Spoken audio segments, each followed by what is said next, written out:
Ashamaa akkam jirtu kabajamtootaa fi daawwattoota koo Dr. Obsaan jedhama. Egaa akka har'as viidiyoo isin barsiisa jedheen yaade qabadheen isiniif dhiyaadheen jira. Sagantaa keenya kan har'aa irratti shamarreen takka walqunnamtii saalaa irratti dogongora isheen dogongoruu hin qabnee fi yoo dogongora kana kan dogongortu taate dhiirri tokko yookaan abbaan manaa ishee yookaan jaalleen ishee akka ishee dheessuu fi fuulduraafis akka ishee wajjin jiruu hin yaanne yookaan akka ishee jibbu wantoota taasisuu danda'an kan ilaallu ta'a. Dogongoroota kanneen shamarran hedduun ni dogongoranii beekuunis ta'ee osoo hin beekin. Kanaaf dogongoroota kanneen har'a tokko tokko kan ilaallu ta'a. Dogongoroota kanneen kan sirreessan yoo ta'e jaalleen keessan abadan gara biraa hin ilaalu. Dogongoroonni kunneen garuu irra deddeebiidhaan kan daleedan yoo ta'e dhiirri tokko akkasi jibbuu fi akkasitti hin dhiyaanne akkasuma akkasi hifatu kan taasisuudha. Kanaaf dogongoroota kanneen har'a tokko tokko kan ilaalluu fi dogongoroota kanneen sirreessuuf kan yaallu ta'a. Chaanaalii kiyyaaf haaraa yoo taatan subscribe like gochuun hamma dhumaatti yoo na wajji turtan barnoota irraa argattu na wajjin tura. Egaa dhiironni shamara akkamii walqunnamtii saalaatiif hin barbaanne yookaan shamara isaan dheessan keessaa inni dura shamara fedhii walqunnamtii saalaa hin qabne yookaan kaka'umsa walqunnamtii saalaa hin qabnedha. Dhiironni shamara akkanaa baay'ee baqatu yookaan baay'ee dheessu isaan gammachiisuu hin dandeessu. Kuni maali? Shamarreen takka yeroo kaka'umsa walqunnamtii saalaa hin qabaannetti qaamni saalaa ishee baay'ee goggoga. Akkasuma immoo kaka'umsa walqunnamtii saalaa yeroo dhabdutti fedhiin ishee yeroo du'utti dhiirri kun beekuu salphamatti dhiirri tokko fedhiin kee akka du'ee fi walqunnamtii saalaatiif akka ati qophii hin taane beekuu ni danda'a. Yeroo kanatti baay'ee si jibbuu fi lammata akka inni sitti hin dhiyaanne godhuu ni dandeessa. Yeroo ati walqunnamtii saalaatiif kaka'umsa guddaa qabaattutti humni isaanii dabala. Akkasuma immoo jaalalli inni siif qabuu fi ufitti amanummaan isaallee baay'ee dabala. Akkasuma ufis isas gammachiisuu ni dandeessa. Yeroo ati osoo inni walqunnamtii saalaa si wajji godhu yeroo ati raftutti yookaan immoo usteetumaan ija kee dunuunfattee afaan kee qabattee kan ciistu yoo ta'e dhiirri tokko akka inni si baqatu godhuu ni dandeessa. Kanaan ala immoo ati maal godhuu qabda? Maqaa isaa yaamuu, isa dhungachuu fi akkasuma qaamni saalaa kee jiidha gahaa akka argatuuf sammuu kee keessatti fedhii walqunnamtii saalaa horachuu qabda. Galgala walqunnamtii saalaa kan gootan yoo ta'e guyyaa guutuu walqunnamtii saalaatiif of kakaasuu fi galgala walqunnamtii saalaa mi'aawaa ta'e jaarsaa kiyya wajjin yookaan jaalli kiyya wajjin walqunnamtii saalaa mi'aawaa ta'e na eeggata jettee sammuu keetitti himuu qabda. Sammuun kee yeroo qophii ta'utti qaamni kee guutuu qophii ta'a. Akkasuma qaamni saalaa keetis bishaan gahaa fi jiidha gahaa qaamni kee guutuun walqunnamtichaaf reedii ta'a. Yeroo kanatti isas ofis gammachiisuu ni dandeessa. Yeroo kana jedhu walqunnamtii saalaatiif of kakaasuun dirqama kee qofaa miti. Jaalleen keetis akka ati kakaatuu fi akka ati walqunnamtiis fedhii walqunnamtii saalaa horattuuf si gargaaruu qaba.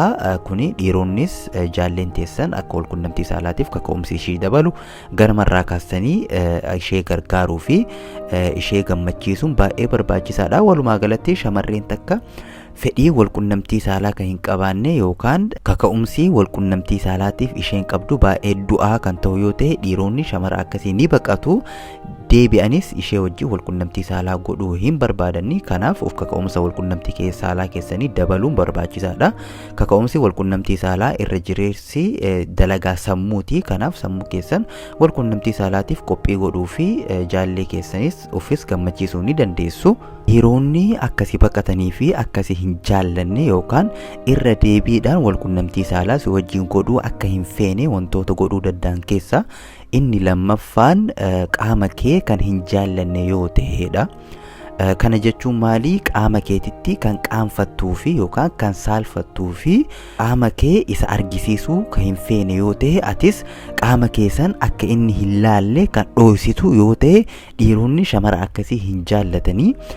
Kana jechuun maali? Harma kee ta'uu danda'a. Shamarran tokko tokko walqunnamtii saalaa yeroo godhanitti harma isaanii xuutmaayyaa harma isaanii yookaan qabduu harma ishee ofirraa hin baastu. Dhiirri tokkos harma ishee akka harkaan tuqus yookaan akka ijaan ilaalu hin feetu. Harmi ishee guddaa ta'uu danda'a yookaan harmi ishee kan jige ta'uu danda'a. Yeroo kanatti harma ishee kanatti kan qaanfattuu fi dhiirri tokko harma ishee kana akka hin ilaalle kan dhiyeessitu yoo ta'e tilmaama gabbu'aa fi tilmaama fokkataa si tilmaamuu danda'a. Dhiirri tokko ati kan ofitti hin amannee fi kan ofin hin jaalanne yoo ta'e dhiirri tokko sababii inni si jaallatuuf hin jiru. Namni tokko dura ofitti amanuu fi of jaallatuu qaba. Namni biraa akka isa jaallatu kan barbaadu yoo ta'e. Kanaaf shamarreen takka walqunnamtii shamarran tokko maal godhanii yeroo walqunnamtii saalaa godhanitti qamisii uffatanii yoo jiraatan qamisii san ofirraa hin baasanii jalumaa qofa qamisii san ol qabanii akka inni walqunnamtii saalaa godhu isa affeeru. Kanaan ala qamisii san ofirraa baasanii akka inni qaama ishee ilaalu hin hayyamanii fi akkasuma immoo akka inni qaama ishee san tuttuquu fi walqunnamticha akka inni sirritti mi'eeffatu isa hin affeeranii. Dhiironni immoo shamara akkasii baay'ee dhiyeessu. Shamara ishee caaltu yookaan shamara wanta san isaa guutuu dandeessu kan argatu yoo ta'e battalumatti ishee dhiisuudhaan gara shamara biraa ija osoo hin libsatiin gara ishee deema. Kanaaf shamarreen takka dhiirri tokko akka ishee jaallatuu fi akka ishee hin dhiyeessine yoo barbaadde ofitti amanuu qabdi. Qaama saalaa ishee akka fedhetti akka inni ilaaluu fi qaama ishee akka fedhetti akka inni tuqu. Kanaaf shamarran qaama keessan jaallatuu fi borcii qabaatuu dandeessu yookaan harmi keessan kan jige yookaan furdina hamaa wantoota garaagaraa qabaatuu dandeessu. Garuu dhiirri tokko kuni isa hin cinqu, kuni baay'ee isa yaachisu. Ati borcii qabaattus ati harmi kee baay'ee kan kufe ta'us dhiira tokko baay'ee hin cinqu. Kuni maali?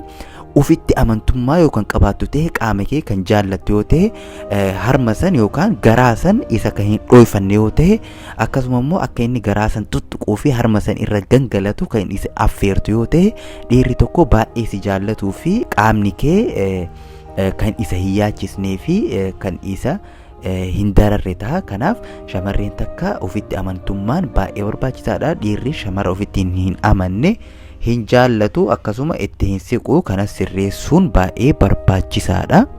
Inni sadaffaa dhiirri tokko akka si dhiyeessuu fi lammata walqunnamtii saalaa akkasii wajjin hin goone kan godhuu danda'an qabxiin inni sadaffaa pozishinii jijjiiruu diduudha. Shamarreen tokko walqunnamtii saalaa yeroo godhanitti akkuma tokkotti eegalanii yeroo wal baratan irraa hamma du'anitti akkuma tokko jalqabanii akkuma tokkotti namoota fixanittu jira. Kun immoo rakkoo guddaadha. Dhiirri tokko akka si hifatuu fi shamara biraa akka ilaalu kan godhuudha. Gosoota pozishinii garaagaraa kana duras isin barsiisee ture. Pozishinoonni hedduu jiru. Pozishinoota san fayyadamuudhaan jaallee kee gammachiisuu fi atis gammaduu dandeessa. Kuni maali? Akka aadaatti fudhatamee jira. Dhiirri tokko gubbaa ta'ee shamarreen takka jala ciistee walqunnamtiin beekamaan isin hunduu beektan pozishinii mishiinarii jedhamee waamamutti jira. Pozishinii san namoonni hunduu ni fayyadamu. Pozishinii san yeroo wal bartan irraa hanga ilmoo hortanii hamma adda baatanitti yookaan hamma wal jibbitanitti pozishinii san yoo fayyadamtan dhiirri tokko akka si hifatuu fi akka si jibbu kan taasisuudha. Pozishinii san jijjiiruu dhiirri tokko pozishinii jijjiiruu ni barbaada. Walqunnamticha gosa haarawaatiin godhuu ni barbaada. Akkasuma immoo dhiirri waan haarawaa yaaluu fi akkasuma immoo gammachuu haarawaa mi'eeffatuu dhamdhamatuu barbaada.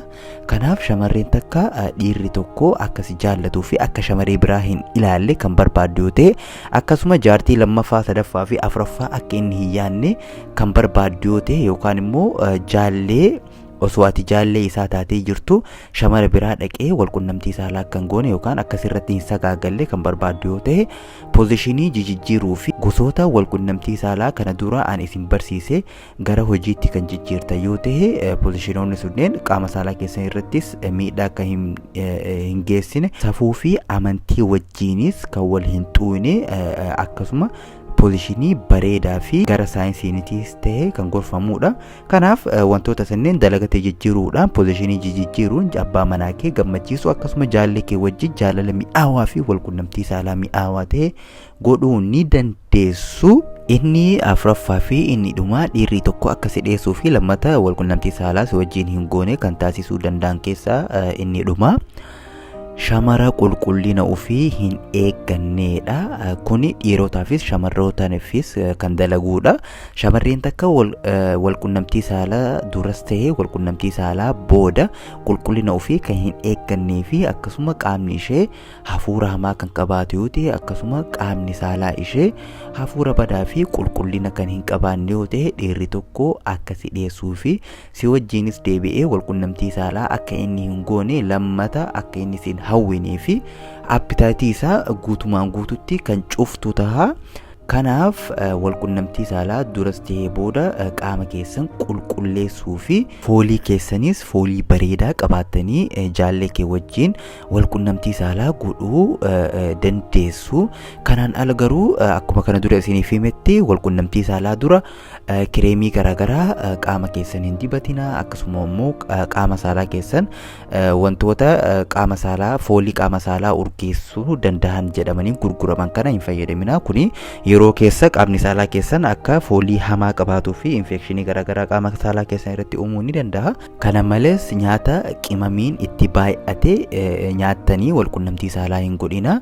Kuni walqunnamtii saalaa irratti dhuufuun akka isinitti baay'atuu fi akkasuma deefuun yookaan deeqqifatuun akka isinitti baay'atu taasisuu danda'a. Yeroo kanatti dhiirri tokko akka isin jibbuu fi lammata walqunnamtii saalaa isin wajjin akka hin taasisne godhuu danda'a. Yeroo dabre irratti wantoota kanneen bal'inaan waan isiniif himee jiruuf gamas deemuudhaan ilaaluu ni dandeessu. Kanaaf walqunnamtii saalaa duras ta'ee booda qaama saalaa keessan qulqulluu ta'uudhaan akkasuma qaamni keessan rifeensi keessan bobaan keessan urgaawaa fi foolii akka hin qabaanne taatanii isa bira dhaquu dandeessu. Yeroo kanatti jaalleen kee akkasi jaallatuu fi akka gara biraa hin ilaalle taasisuu dandeessu. Garuu kanaan ala qulqullina kan hin qabaannee fi shamara qaamni kee foolii hin taane qabaatu ta'e dhiirri tokko akkasiin jaalanne godhuu ni danda'a. Egaa kabajamtootaa fi daawwattoota koo sagantaa koo kan har'aas irratti xumureen jira. Akka irraa barattan abdiin qaba.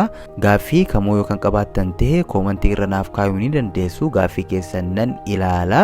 Chaanaalii kiyyaaf haaraa yoo taatan sabskiraayib gochuun akkasuma barnoota irraa kan argattan yoo ta'e laayik gochuun amma dhumaatti waan nu wajji turtaniif galatoomaa jecha fayyaa argadhaa fayyaan dhabina.